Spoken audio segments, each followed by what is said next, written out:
রাসূলুল্লাহ সাল্লাল্লাহু আলাইহি ওয়াসাল্লাম নিষেধ করেছেন কবরকে পাকা করতে, কবরকে বাঁধতে নিষেধ করেছেন। ওয়া ইউকআদা আলাইহি, কবরের পাশে অবস্থান করতে, বসে থাকতেও নিষেধ করেছেন। কবরের ওপরে বা কবর পাশে বসে থাকবেন, মুজাবির হয়ে, মুজাবির বলে ওদেরকে, যে মস্তানগুলি বসে থাকে, নিষেধ করেছেন। ওয়া ইউবনা আলাইহি, এবং তারপর বিল্ডিং বানাতেও নিষেধ করেছেন, পাকা করাও নিষেধ করলে। তাহলে তিনটি নিষেধ আসলো। একটা হচ্ছে কবরকে চুনকাম করা, যেটা বলা হয় জাসসাসাত, হচ্ছে চুনকাম করা, তাহলে পাকা করা নিষেধ করা হইল। তারপরে বসা, সেখানে বসে থাকা, না, দোয়া করবেন, দোয়া করে চলে আসেন আপনি মাইয়েতের জন্য, তার জন্য দোয়া করেন, নিজের জন্য না। নিজের জন্য দোয়া করার জন্য আল্লাহর ঘর মসজিদ আছে, নিজের বাড়ি আছে। কবর ওয়ালার জন্য দোয়া করুন, দোয়া করে ফিরে আসেন। বসে থাকা সেখানে নিষেধ করা হইল।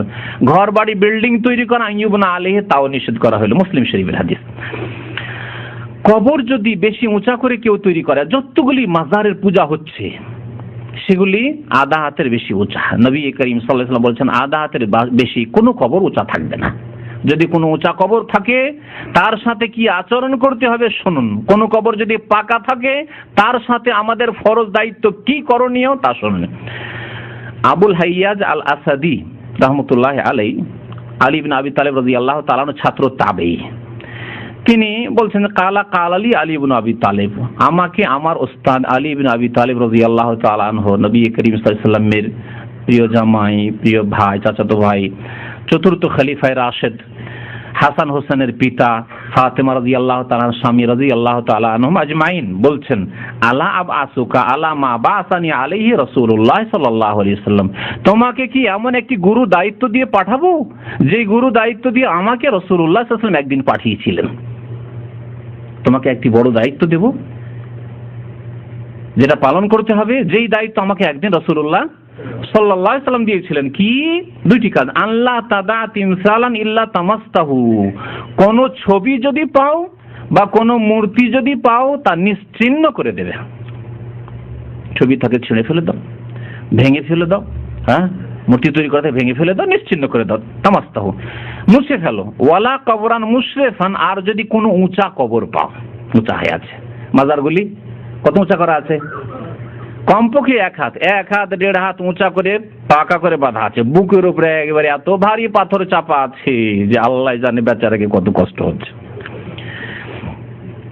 ওয়ালা কবরান মুশরিফান, উঁচা কবর যদি পাও, ইল্লা সাওয়াইতাহু, তাহলে তাকে বরাবর করে দেবে। সাওয়া মানে বরাবর করে দেওয়া, লেভেল করে দেবে।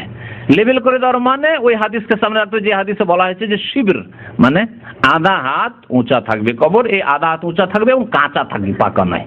আধা হাত উঁচা মাটি নতুন কবর উপর থাকবে, তারপরে বসে যাবে, আর উঁচা করার প্রয়োজন নেই।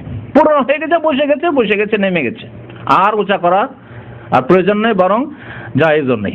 দরকার নেই যে বারবার করে আসবেন আর আমার আব্বার কবরটাকে একটু উঁচা করি, আধা হাত উঁচা করি, না। প্রথম যখন কবর, নতুন কবর দিলেন, তখন আধা হাত উঁচা করে রাখবেন মাটিটা। মুসনাদ আহমদের হাদিস আর সহিহ মুসলিমের হাদিস। বলুন রাসূলুল্লাহ সাল্লাল্লাহু আলাইহি ওয়াসাল্লামের আদেশ কি, উপদেশ কি কবর সম্পর্কে? আলী রাদিয়াল্লাহু তাআলা আনহুর উপদেশ কি কবর সম্পর্কে? উঁচা কবর দেখলে, পাকা কবর দেখলে ভেঙে ফেলে দিয়ে বরাবর করে দাও, সমতল করে দাও, সমতল করে দাও। এই দায়িত্ব কে পালন করবে? রাসূলুল্লাহ সাল্লাল্লাহু আলাইহি ওয়াসাল্লাম যেমন আল্লাহ পাক তাকে ক্ষমতা দিয়েছিলেন তিনি পালন করেছেন, আলী রাদিয়াল্লাহু তাআলা আনহুকে ক্ষমতা দিয়েছেন, খলিফা হয়েছিলেন তিনি পালন করেছেন। সুতরাং সরকারদেরকে বলবো, তাদের দায়িত্ব হচ্ছে দেশে যত পাকা কবর রয়েছে, যেসব কবরে আল্লাহ তাআলার পূজা হচ্ছে, সেজদা হচ্ছে, শিরক হচ্ছে, কুফরি হচ্ছে, সেসব কবরগুলিকে সমতল করে দাও, সাধারণ কবরে পরিণত করা। আর যাতে চিনতেও না পারে যে কোথায় কার কবর আছে। যেমন অন্য অন্য লোকের বাবা মায়ের কবর আছে, আত্মীয় স্বজনের কবর আছে, কবরস্থান আছে, এটিও কবরস্থান, এইরকম কবরস্থান হবে, যাতে শিরকের রাস্তা আবার 25-50 বছর পরে আবার বিদাতি সরকার আসলো, শিরক কুফরির বাজার আবার গরম করে দিল, এমনটা না হয়, যাতে চিনতে না পারে যে কোথায় কার কবর আছে। চেনা জরুরি নয় যে কার কোথায় কবর আছে।